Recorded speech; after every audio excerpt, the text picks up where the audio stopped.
Derick. I am your host, Derick Phage, and I am joined this morning by a guy who's, you know what, his title and the name of it probably describes well what he does. He is the Drunken Grape. Rob Statham joining me on the show today. How are you, Rob? Hey, I'm great. Thanks for having me. Listen, it's terrific to be on set with you again. I mean, this is years. The last time I think we sat together, you were the host of Daytime Ottawa, and it's always a pleasure. Yeah, that's going back, I think, probably 4.5 years ago was the last time we did something like this. And the nice thing is that you and I have remained connected and meeting at different events throughout the last 4.5, 5 years since we sat on that Daytime Ottawa set together. So it's always been a treat to run into you, that's for sure. Absolutely. Thank you. Likewise, my friend. Rob, let's start off just talking a little bit about you personally, how this pandemic has affected you personally. I know that you just lost your mother, and of course, a few months back, even before that, you lost your twin sister. So this must be an incredibly difficult time for you, Rob. Well, it certainly isn't easy. Something that really resonates with me, my grandfather was a very strong man and really the patriarch of the house. Growing up as a kid, he literally lived up the street from us. And he always said, keep your chin up and move forward and, stay positive, stay proactive. And I think that really got etched into my character. And it's the only real way I know how to deal with it is just to stay clear of mind and to stay positive. I mean, there's just been so much suffering and loss with the pandemic for so many, whether it be a career, loved ones in nursing homes, or in case my mother was in a home. And that's not what took her, though. It was a long and really extended battle with Lewy body dementia. But it's this is a time to embrace everyone else around you, embrace your loved ones, embrace your friends, take the time to really cement those connections because they're invaluable. I know you Yeah. come from a great family and you really get this too. And you got an awesome wife and, Monica's terrific. And it's just that support system makes a world of difference. I can't stress how important it is to really have a strong network of loved ones around you. I couldn't agree with you more, Robin. I would recommend people follow you on social media, LinkedIn in particular, because you want to talk about positivity. You're a guy who has so much positivity, and you share so much of yourself, and I'm not just talking about a business sense. You really share a lot of how you're feeling at certain times, and reaching out and giving advice to people, and propping people up and supporting people. When I mentioned to you I was going to, when I mentioned to people, I should say I was going to do this, one of the first people that reached out to me was you to say, hey, I want to be involved in this. And, if you need any help, if you want to do some test runs, you were one of the first guys to do that. So I really appreciate it. I'm very grateful to you for that. Yeah, and listen, I'm very grateful to you. You were really the one that gave me a real opportunity to shine on television, and I still have that. And when this all comes back, I mean, Stan Newton and Dylan now that really run the ship at Daytime are always inviting me back at various points, and I really attribute that to the generosity you extended to me. And one thing is loyalty. Never forget the really good people that help you along the way and always give back to them. And you're right. I mean, even strangers, if you see somebody that can really use your wisdom or your advice, help them. Yeah. Like there's no reason not to. And especially now with what's going on, we're all in this together as humanity. Forget borders, forget cities, forget cultures. I mean, this is real. I mean, Yeah. this really hits home for everyone. No, I agree. And it's amazing. I think I've mentioned it in prior episodes that, you go out for your walk, maybe to walk your dog, or you just want to get out and get some fresh air. If you happen to be in a great neighborhood like I am, we're right by the river, so it's great. You can keep that social distance quite easily. But, just people checking in on each other, like complete strangers, turning to me as I'm walking along with Monica and the dogs, like, how are you guys doing? Hey, fine. How are you guys doing? I think that's, something that's refreshing and really positive that has come out of this. It's always been something we have seen. We're fortunate we have a cottage, and that's something that you've always seen at cottage country. People talk to each other all the time. People are waving to each other on the water. And now we're in a position where we're seeing that in the city. So many people don't even know their neighbors, and now they're reaching out and talking to complete strangers and worried about their own, worrying about that stranger's, physical and mental health. Yeah, and that's really crucial. It's and there was definitely before this. I mean, I'm pretty close to the same age as you. I remember growing up where in the 80s, in particular, 70s and 80s, there was a sense of community. And I think Yeah. that sense of community had slipped for a while in favor of, sadly, selfishness and entitlement. Mm-hmm. And this pandemic has really woken people up to that. I think the world, when the prime minister says the world's forever changed, well, he is right. I mean, on this front, for sure, we're going to see a much greater strengthening of family bonds and community again, and your neighbor, and just checking on your neighbor and saying, hey, how are you? And genuinely, not just driving your car into your carport or your driveway or putting the keys into your apartment, kind of waving hi and running inside, which we've all been guilty of doing for Yeah. at least the last decade. And I'm Yeah. glad to see that's gone. Let's take a quick pivot here because I mentioned Sure. off the top your title and your business is called the Drunken Grape. So I think most people have an idea of what that's probably referring to. But tell us a little bit about the history of the business and how you got it started. Well, I worked with a different outfit for before, as you know, there was Groovy Grapes, and I was involved with them for a while. And they were at a quagmire where they wanted to sell. They really weren't sure what they wanted to do. It's just that Sean, the principal owner at the time, Stacy, had really ran a great ship there and walked away from it because, she had 4 kids. And Yeah. that's a big task in itself. And she's awesome. And Sean just wasn't sure what he wanted to do. And that left the door open for me at the time to say, well, listen, Sean, I'm probably going to set up my own thing. So I'm stumbling around this name. I want to call it the Bacchus Beverage Group. Something wine related, and we're sitting down at Thanksgiving dinner, and this is almost 5 years ago, Okay. or 4.5 years ago. And my stepmother looked at me and she said, these names are ridiculous. So why don't you call it the Drunken, literally, and she goes, why don't you call it the Drunken Grape? We all chuckled in laughter right away, and I'm like, amazing name. There's not a chance this name's available. Sure enough, I tried to get the .com. It wasn't available. Somebody had it in London, England, or somewhere in England, but I got the .ca. Okay. And then I trademarked the name. And then when it became a registered mark, I'd actually had the .com on a back order and say it was worth thousands of dollars, and they didn't want to sell it. And I'd made a couple offers, and I ended up getting it for $9 on back order because they dropped the name as soon as I became a registered trademark. But that is the history of the name. And I can thank Suzanne, my stepmother, for that, because it really is. The name wasn't my creation. It was hers. She always great jokes. Idea. Yeah, she always jokes. She goes, I better get royalties from this one. So describe, what is it that you do? So the bulk of my business was in the event space. And obviously I was doing a lot of video branding, putting them on either on a TV set to talk openly about the wineries and the breweries. First, we started international, but I started to pull it local. And that's been the heavy emphasis for like the last 3 years. Really, it was all local content, local breweries, local wineries, anything really hedged in Ontario, sometimes in Canada, but Canadian specific, right? Because we just have a wealth of it here. And I was also doing events. Now, we know the event business is completely scuttled. Yeah.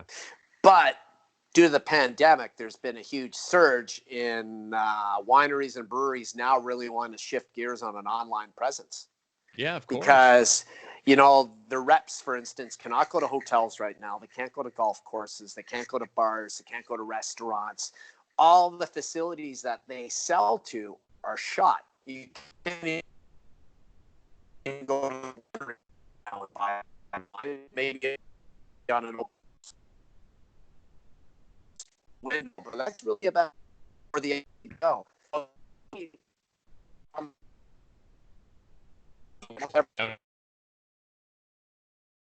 Oh, I lost him. Oh, I'm here. You're back. We're back. Well, we'll pretend that didn't happen. There's a little funny enough, I was just wrapping up an interview a couple of days ago, and right at the end when I said, how can people get in touch with you, our entire internet went down. It's the first time it's ever happened, but so I called up our provider and it happened to be the entire neighborhood. So we were out, we were without internet for, I think, like 6 hours. We were like, oh, now we can go for a long walk, maybe jump in the hot tub, but we rely so much on technology. So anyway, you were cut off for a second there, but you were saying that, your focus then became on local. And as you said, there's just so many fantastic local wines and local and Canada wide, as you said. And Brew- beer. Oh, yeah. yeah, Tons of the stuff. So, there's a huge need where it was kind of a struggle to get some of them to come on board for I don't know what reason before. It's certainly gotten a lot easier now. And again, we really have to, coming out of this, we really have to support our local economy and local markets. If anything, we got to pull back from what we've sold off internationally, what our international focus was, and start looking at what's in the backyard. And there's a ton of amazing things. Even in the city of Ottawa, there's some amazing businesses in the brewing space. Just outside of it, you go to Prince Edward County. There's some 20 wineries. You get into Niagara. I think on the video I was shot yesterday, I quoted 150, but it might even be more like 180 wineries. And there's just a sea of breweries and distilleries everywhere. I mean, in Ottawa alone, we're probably at about 50 craft brewers now. really. That's incredible, right? I mean, you go back, you would have said to somebody 20 years ago that we'd have 50 breweries in Ottawa and the Ottawa region. I mean, I think they'd laugh at you, right? Because we just weren't, we just weren't doing it. And now even more than brewery, you're seeing distilleries now. And you mentioned Prince Edward County and Niagara. I mean, I've had the good fortune of visiting both of those places, and even just beyond the wine, they are just beautiful regions to visit. Oh, I yeah. mean, take a long 4-day weekend and go out there and enjoy yourself. It's and they've built everything around the wine industry tourism, right? And it's Oh, yeah. and it's just two special places to visit. I have such wonderful memories of each. Yeah, no, you're absolutely right. I mean, just the scenery is gorgeous. You go into the town of Picton, there's wine bars, there's restaurants, there's food, locally sourced, that's catered to the wines that are offered. I mean, Yeah. it's even here now. You get your brew pubs like Floral Hall Brewing, one of my absolute favorites. They're selling out of their local brew all the time, but they take it and they're pairing it with comfort food that where all the ingredients are sourced locally. And Yeah. you're seeing a whole elevation of this. And you're right. You go into, you have Lake Ontario, but right beside Prince Edward County, you have Sandbanks National Park. In Niagara and the escarpment, it's just gorgeous. I was there last in September at Henry of Pelham. To give you an idea, it was 81 degrees Fahrenheit when we left. It was 60 in Toronto. So, just Really. even the weather has a measurable difference. You drive by, you see orchards of pears, and you see peaches growing and lemon trees. I mean, it's nuts. It And is. and the area is just gorgeous. And the epicenter of that, St. Catharines, has totally developed its whole area into wine tourism. I mean, you got bed and breakfast, hotels, all these things popping up that actually focus on these things now. And what's nice too, Rob, is that I again fortunate because when I was young, my parents loved to do these little excursions, right? So we'd go to Almont and Perth and Merrickville, these wonderful small towns. And even though somewhere even like Niagara, when people think Niagara, they think Niagara Falls, but what a great sort of small community feel it has. I mean, Prince Edward County obviously as well, with a smaller region and not as many wineries, but they both have that feel where you walk into those communities and you're just so welcome. Like people would invite you to come into their house basically and enjoy Yeah. a glass of wine and invite you to dinner like complete strangers. It has that kind of feel to it. Yeah, and it's really building up. So you still have that rural element, but it's getting more urban, which is really neat. Yeah.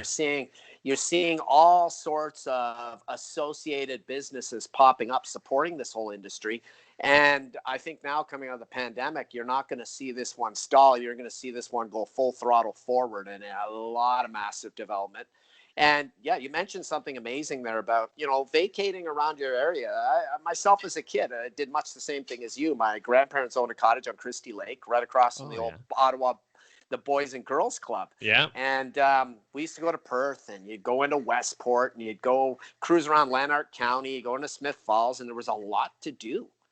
Oh And yeah, absolutely. Smith Falls, you yeah, said the best fish and chips, like within 100 kilometer, 200 kilometer radius. They used to wrap it in newspaper. It's that's right right. on the water. My I my remember that. family and I, we loved those visits. It was so much fun. Yeah, and I think what's going to happen is that because travel will open, but a lot less people are going to travel internationally. And with the weather for a while, and with the weather coming up, that's going to be great. It's already starting to become great. This is an awesome time to take your vacation. Like you said, take 4 days or take a week. Go down to Niagara. Go see the falls. Then go through like Laley's and 13th Street and Henry of Pelham. Creekside wineries, Featherstone, some of these amazing wineries. Take time to check them out. And if you're in the county, go visit Norman Hardy. I know he had some controversy against himself, but he's actually pulled away from the winery a bit. They still pump out some of the best wines in the area. You have Cassaday Winery, which means House of the Goddess if you translate it from Italian into English. Fantastic awesome winery. Wine. Yeah. You have in that area, I mean, I'm just naming some of them off the top of my head, but you have the Grange of Prince Edward County, you have Huff Estates. I mean, you have some amazing wineries in these areas, and it's as little as a 2.5 or 3 hour drive away. Yeah. And what's cool too, some of the ones you name, some of them are tiny, right? Some of them it's like a little cabin you come up to, and then other ones are these giant estates. So you really get, that feel of both the, wow, this it feels like these guys just started yesterday. And then you have that feel of, these guys must have been around for 80 years making great wine. So while I have you on, I want to pick your brain. Sure. We're all isolating ourselves, living through this pandemic. A lot of people obviously may want to enjoy a delicious wine or a great beer, but they don't want to go to the LCBO. I imagine there's a lot of is there a lot of ways you can order online, like direct from wineries and direct from breweries now? Absolutely. And a lot of them, I know Flora Hall here, for instance, if you order $40 or more, the shipping is free. Okay. The wineries, it used to be a case or a certain dollar amount. Now it's pretty much 6 wines or more, 6 bottles of wine or more. They'll ship it right to your door. And, for the samples and for the purposes of presentation, I've tested out their shipping. It's crazy. Like oh yeah, really? Rob, it's on the way. And then next thing you know, you got a knock on the door 2 days later or a day later. And this guy is sitting there with a crate or a case of wine sitting right at your doorstep. And because of COVID, they got to step away. But it's there. It's right there. And all you have to do is literally pick it up, carry it into your house and crack it open. And Nice. in the case of wineries like Creekside, they even add in the tasting notes. They add in food pairing ideas right into it. So, I mean, they've made this effortless for you. And these are things that you're not getting at the LCBO. Yeah. And I think that's a huge advantage of ordering direct. And you're supporting a local economy. You're helping bring back local people to work. We're going to need that. The tax revenue from this is going to be needed to cover off all the massive disbursements that have gone into the economy to help people, which I'm obviously for. It's also going to make people aware of just how world class our wineries are turning into. And we have world class beer here. We always have. Yeah. It's just that people aren't paying attention to that, or weren't paying attention to it until now. I mean, people had more of an emphasis on Californian wines, for instance, than what was in their own backyard. Well, it's almost typical Canadian, right? Is we don't necessarily do a great job of pumping ourselves up. We always, oh well, you know what? If we want a good wine, we have to go somewhere in Europe where they've been doing it for hundreds of years. No, we, as you said, we have award-winning wines right across this country, and as you said, even closer to home, Niagara and Prince Edward County.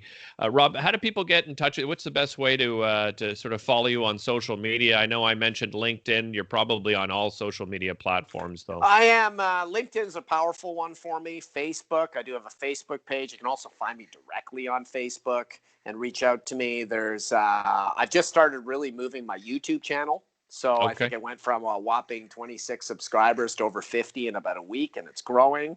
And I know how that works with social media. As long as you have quality content, it just keeps leveraging. But it's a great way to get a hold of me as well. And email-wise, you can just write in info@thedrunkengrape.com or just go right to the website, drunkengrape.com. There's many ways to get a hold of me. Terrific. Rob, thanks so much for spending time with me. I really appreciate it. And I wish you and your family, your loved ones well. Thank you. You too. And it's awesome to be back on set with you again. Thank you for the opportunity. My pleasure, buddy. Take care of yourself. Cheers. You too. Thanks.